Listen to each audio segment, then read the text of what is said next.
I grew up in a Mormon household. It was all about serving God and fighting the devil.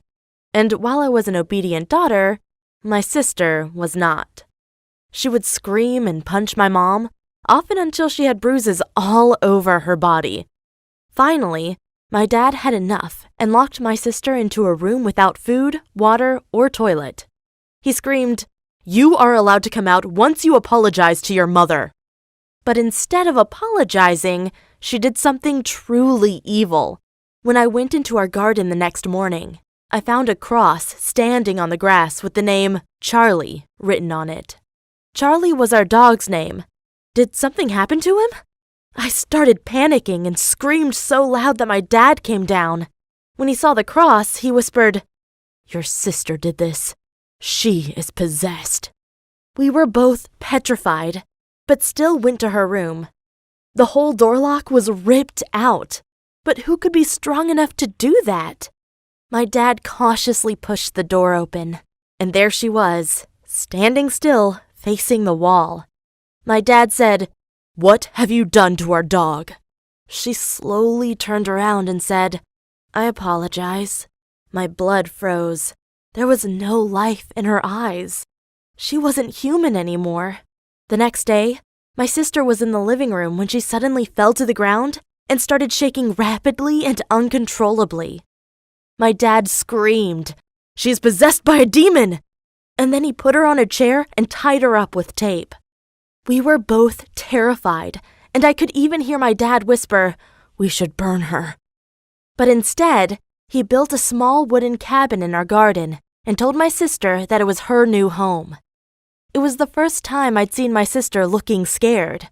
But then she turned to me and said, You set me up. You killed the dog." I responded, "What? That's not true." And she said, "You will regret this badly."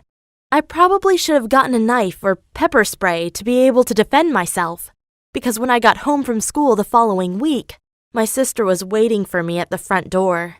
She took me by my hair and said, "If you resist, I will only hurt you more." Then she dragged me into the forest next to our house. I knew I was gonna die, but I was too scared to fight her. After a while, she laid me down on the ground, and I saw reversed pentagrams carved into the trees around us. It was the symbol of the devil, and now I knew for sure that my sister was serving the devil. She pulled out some mushrooms and told me to eat them, but I thought they were poisonous, so I said, "No, please don't." She quickly got impatient and forced me to swallow them. At first, nothing happened, but after 20 minutes, everything changed. The trees around me started moving and my hands formed into claws. Faces of demons appeared all around me, and I thought I was trapped in hell. After hours of insanity, I finally heard a voice. It was my sister, and she screamed, "There she is! I told you she's been worshipping the devil!" I pulled my head up and saw my sister's and Dad's body, but they had the faces of demons, and one was even holding an axe. I crawled back, trying to escape, but one of them picked me up and brought me somewhere. It took me hours to get back to normal, but when I woke up, I was tied to a chair. My dad sat next to me and said, "What have you done to my daughter?"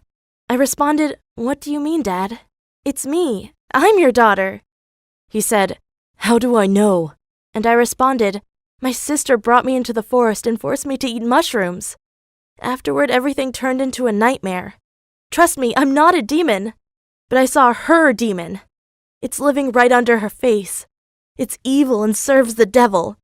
I guess I was lucky that my dad believed me, but this time he had enough of my sister. He told her to leave and never come back.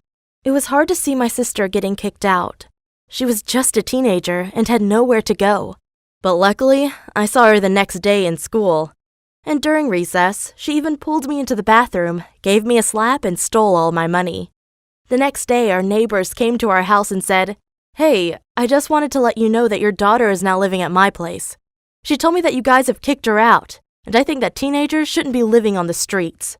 My dad didn't say anything, but both of us were scared. Because my sister was living so close to us, she could come over any time to hurt us. But that never happened. I almost forgot about her until I saw that her belly had gotten bigger. She was pregnant.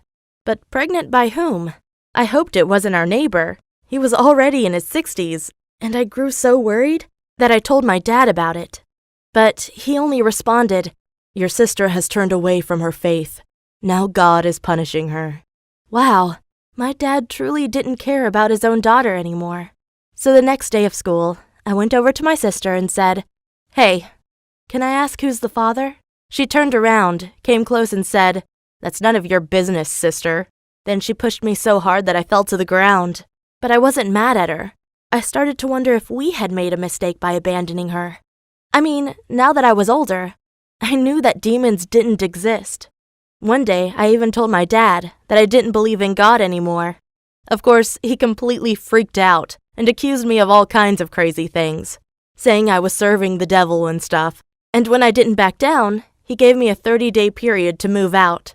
But by now I was already 18 and about to finish high school, so I took a loan, applied for college, and moved into my own place. It was nice, and I felt so free. But I couldn't forget about my sister and her baby. That's why I went to her and asked, "Do you want to move in with me?"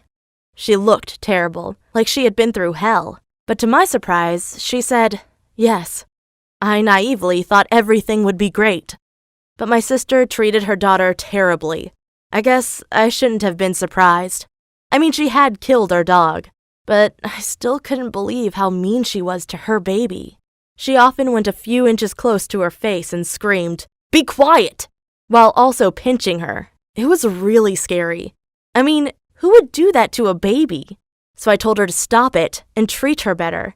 But she freaked out and screamed, "My daughter has it 1,000 times better than I did. She can be grateful I won't lock her into a small wooden cabin like my parents did to me." Maybe she was right. Maybe my family had treated her cruelly. But that was still no excuse to treat her own daughter the same way. That's why I gathered evidence of her mistreating her daughter and showed it to Child Protection Services.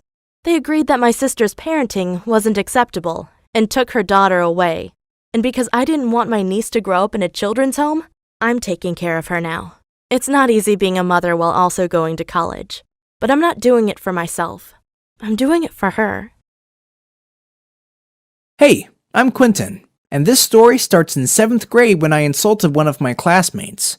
I won't tell you the word I used, but it was a very bad word. And unfortunately, my teacher, Mr. Pesnick, was listening and gave me detention. I told him I was sorry, but I couldn't help it because I had Tourette's syndrome. I just watched that South Park episode where Cartman pretends to have Tourette's and insults everyone, and I figured it might get me out of detention.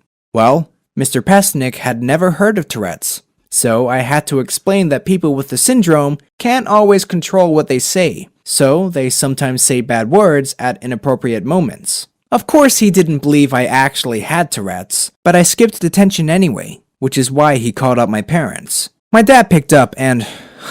I love my dad. He's the coolest guy in the world. And when Mr. Pesnick told him I'd claimed to suffer from Tourette's, my dad immediately said, "Oh, yeah, he does.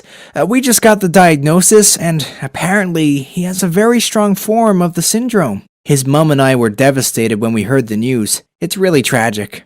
Suddenly, I had the freedom to say whatever I wanted, and I was going to make the most of it. When I walked into class the next morning, I saw Mr. Pesnick, I looked straight at him, and said a very unpleasant word. My classmates were shocked, and Mr. Pesnick went crazy. He said, "We're going to the principal now, and you're going to be expelled." But I just shrugged and said, "I have Tourette's syndrome, and if you expel me, my dad will sue you for discrimination of a mentally disabled person." Mr. Pesnick was speechless, because he knew I had the upper hand, and if he said one thing wrong, he might actually lose his job for mistreating me. For the next few weeks, I had fun insulting Mr. Pesnick, and at one point, he suggested that I should go to a special needs school, but I told him I'd rather continue to be one of his students. However, after a while, I got bored of screaming insults during class, and I stopped doing it. Of course, I had to make up an excuse, so I told my teachers I was finally on medication for my Tourette's. Looking back, I feel bad for faking my condition, because there are real people suffering from it. It was extremely immature. I lied about having a disorder just so I could get away with calling my teacher names. I've made a fool out of Mr. Pesnick and caused him a great deal of stress. If you've ever bullied someone like this, I want you to know it's not cool and it's not clever. I enjoyed the power I had over my teacher, but if everyone behaved like me, there would be a lot of jerks walking around. That's why I stopped doing it. And as soon as I graduate, I'll come clean and apologize to Mr. Pesnick, because what I was doing was inexcusable. I just hope he will accept my apology. Thank you for listening to my story, and please subscribe to this channel.